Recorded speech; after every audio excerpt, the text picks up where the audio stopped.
তারাবির সালাতের রাকাত বিতর্ক এড়িয়ে চলুন, রাকাত নিয়ে বিতর্ক করবেন না। 8 রাকাত 20 রাকাত নিয়ে যে মারামারি এই দেশে, এটা শয়তানের ফন্দি। চিল্লায় বলেন, এটা কার ফন্দি?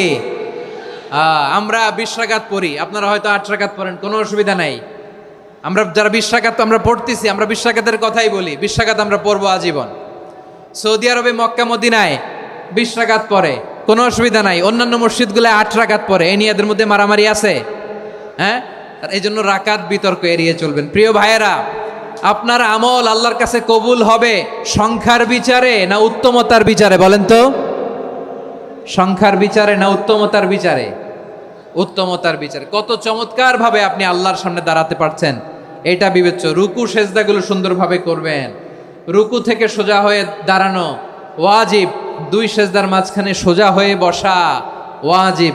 এই তাদিলুল আরকান বাদ দিলে হানাফি মাযহাব মতে সৌ সেজদা দিতে হবে, অন্য মাযহাব মতে নামাজই হবে না, আপনার নামাজই হবে না। এই জন্য ধীরস্থির ভাবে তারাবির সালাত যেন আমরা আদায় করি। পারা যাবে তো ইনশাআল্লাহ?